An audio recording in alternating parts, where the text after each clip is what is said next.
Ang tatlong tribo ng mga Muslim sa Pilipinas. Ano kaya yun? Number 13. Jama Mapun.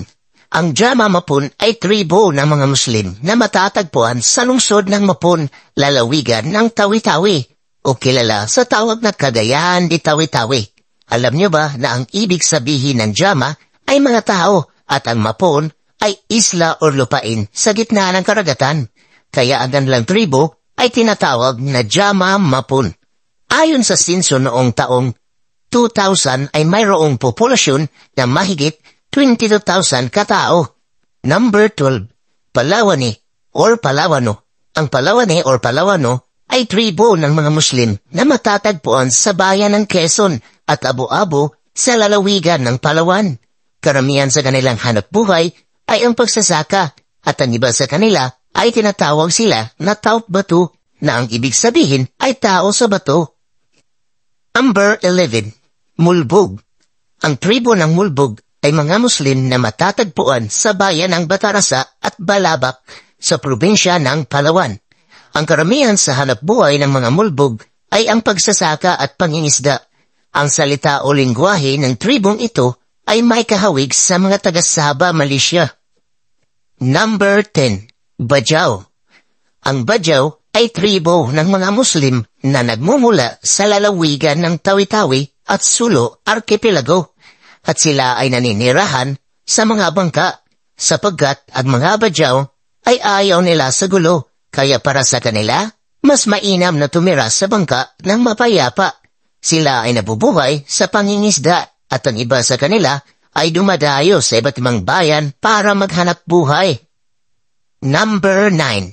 Samal or Sama. Sila ay matatagpuan sa bayan ng Zamboanga Peninsula, Tawi-Tawi at Sulu Archipelago.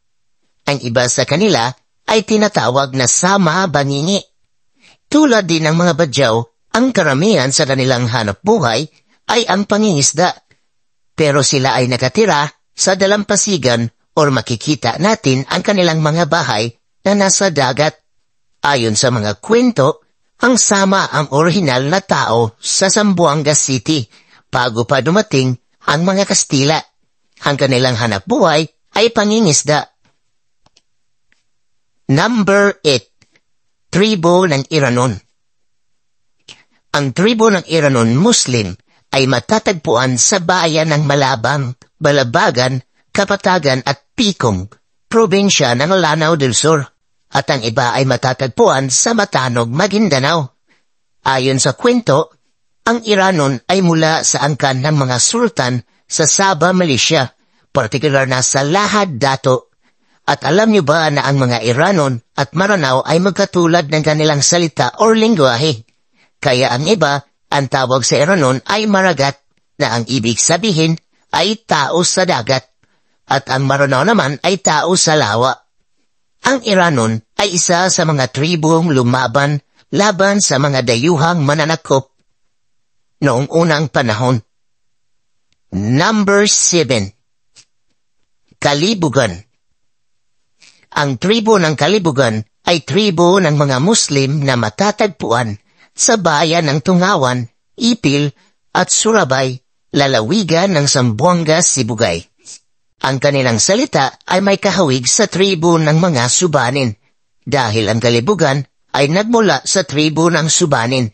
Ayon sa mga kwento, ang ibig sabihin ng Kalibugan ay mga nalilito. Sila ay bihasa sa pagsasaka at pagtatanim ng mga gulay. Number 6. Kalagan. Ang Kalagan ay tribo ng mga Muslim na matatagpuan sa Davao Region at Davao City. Ang tribong ito ay ang orihinal na naninirahan sa kabundukan ng Davao. Ang sabi sa kwento, ang kahulugan ng Kalagan ay spirit or spirit of the people. Sila ay tahimik na tribo at ang kanilang ikinabubuhay ay ang pagsasaka. Alam niyo ba, noong dumating ang mga Espanyol, ang Kalagan ay tinatawag nilang Caraga, kaya hanggang ngayon, maririnig natin ang lugar ng Caraga Region. Number 5. Sangil. Ang sangil ay tribo ng mga Muslim na matatagpuan sa bayan ng Sarangani.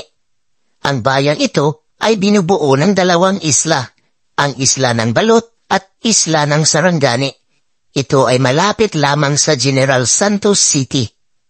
Sila ay tinatawag na sangil dahil sila ay nagmula sa Sanihi Island ng Indonesia, kaya ang kanilang salita ay hawig sa mga taga-Indonesia. Ang kanilang hanapbuhay ay ang pangingisda. Number 4. Yakan. Ang Yakan ay tribo ng mga Muslim na matatagpuan sa lalawigan ng Basilan. Noong unang panahon, tinatawag ng mga Kastila ang mga Yakan bilang Sami Akas, na ang ibig sabihin ang mga taong naninirahan sa mga burol. Tinuturing din sila ng mga Kastila na mahirap lapitan at kung minsan bilang mga taong mapusok, kaya takot sa kanila ang mga dayuhan.